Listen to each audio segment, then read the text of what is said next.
Welcome back to the channel, everybody. Thank you so much for joining me and allowing me to continue to be your daily advocate.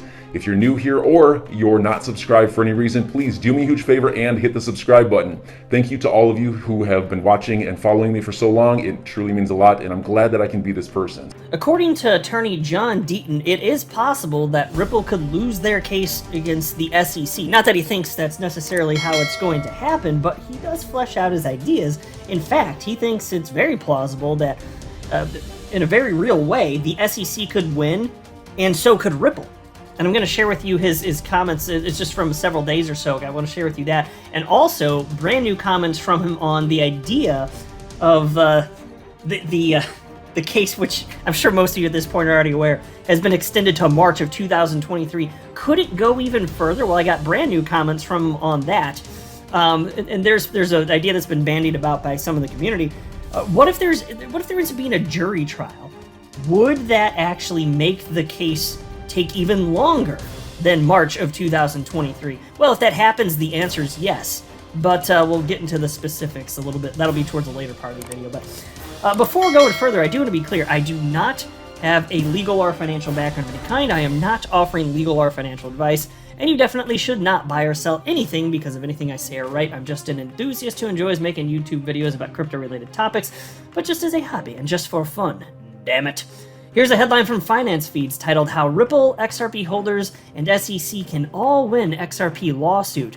And this article was spurred from comments entirely from attorney John Deaton. So I'm just going to go direct to the source here and share with you exactly what he had to say. I'm going to continue to use my platform to spread the message that attorney John Deaton is sharing on social media because it's important. And here's what he had to say. Ripple and the SEC can both win. Now that we have arrived at summary judgment time, I see a lot of comments on how Ripple can't lose at all. Not true. It's possible that both sides win, technically and legally speaking, that is. Ripple and the SEC will agree to a laundry list of agreed upon stipulated indisputable facts. Those stipulated facts can remove the case from being decided by a jury. Oh, how about that? If the parties can't agree, a jury decides what actually happened. The jury decides the facts. For example, if the parties in a car accident case don't agree what color the traffic light was, the jury decides. But if both parties agree the light was red, there's no need for a jury to decide that fact. Hence, Ripple and the SEC could agree to all of the relevant facts. So just pause to think about that. If you're just talking about the relevant facts, matter-of-fact things, yes, they disagree in terms of how a Howey analysis would apply, but in terms of the facts leading up to that, to what degree are they on completely different pages? That's the question. That's what attorney Deaton's getting at here. And then he continues. If that happens, then the judge applies the law to those set of facts and gives her ruling. Here's a hypothetical example. The SEC and Ripple agree that in February 2013, Ripple sold an option for 1 billion XRP to investor B, valued at 5 cents per XRP for $25 million.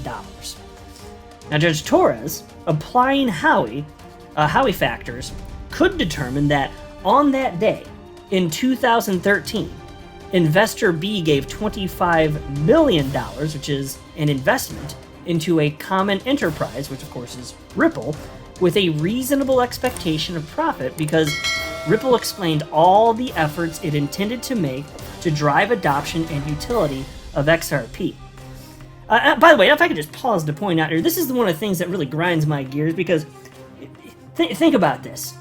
In order for a cryptocurrency, any cryptocurrency to have long-term viability, it needs to have adoption, and realistically with all sorts of parties, not just retail investors buying it and speculating, because if that's going to continue, there needs to be real adoption, which means, in all likelihood, businesses are probably going to be doing things with it too, correct here?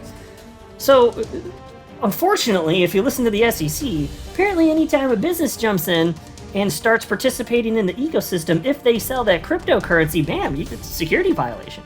And so I've said for years, ever since I launched this channel, from the earliest days, I've been saying, I think those cryptocurrencies that really have the most success are going to perhaps have adoption from all sorts of different sources, multiple developers building on top of the ledger for all sorts of different use cases, things we haven't even imagined up yet in all likelihood. And it's not the case that every single developer building on top of the XRP ledger suddenly becomes an entity that's now selling an unregistered security. That's a completely absurd proposition.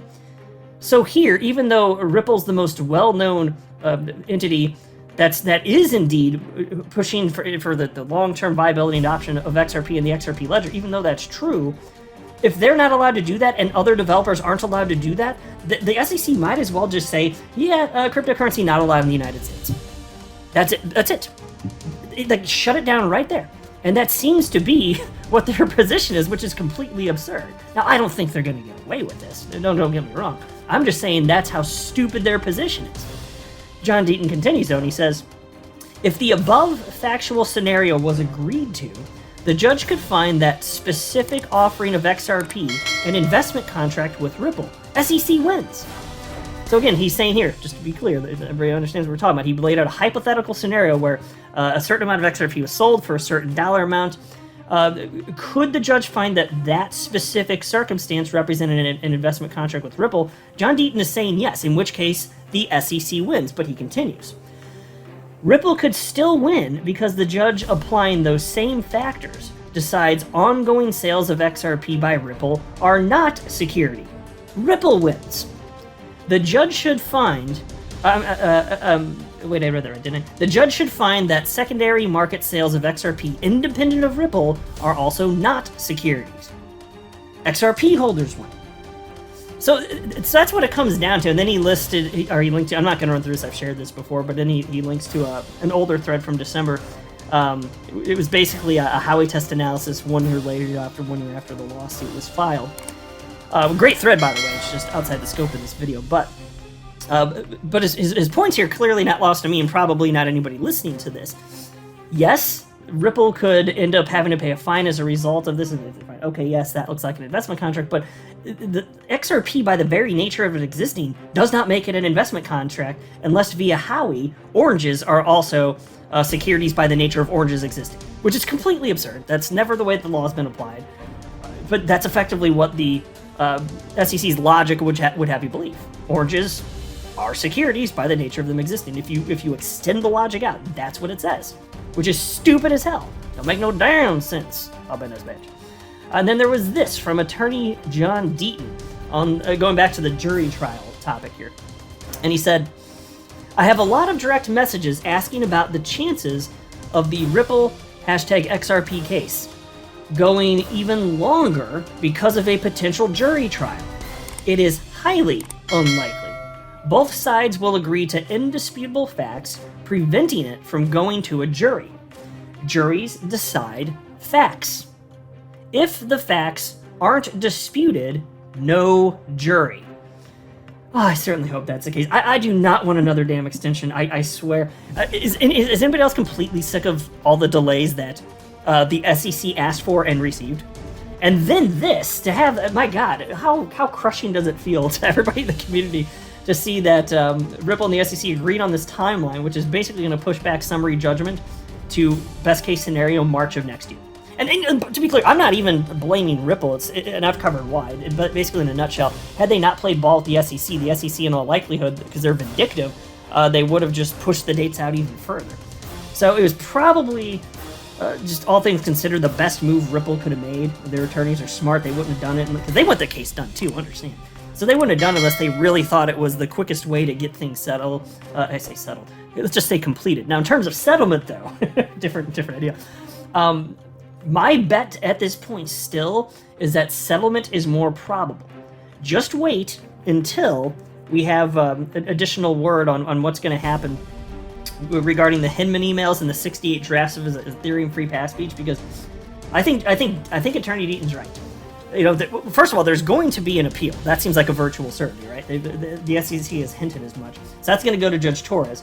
Judge Torres, I think Deaton's right on this. Judge Torres is going to come back and say, Judge Knepper was right. Hand over the damn emails, you little asshats at the SEC. And then the little asshats at the SEC are going to refuse to do that. And then within 90 days from that appeal, coming down in favor of Ripple, within 90 days, according to Deaton, he says settlement. That still seems most probable to me. Doesn't mean it's going to happen. I acknowledge it might not, and so does Attorney Deaton. But it seems very clear they don't want to hand over these emails and the earlier versions of the speech. So enjoy your day, everybody. I'm always here for you. Leave any comments or questions below, and be sure to subscribe. But thanks, everybody. I really appreciate you. Enjoy your day, and I always have your back. So thanks so much, everybody.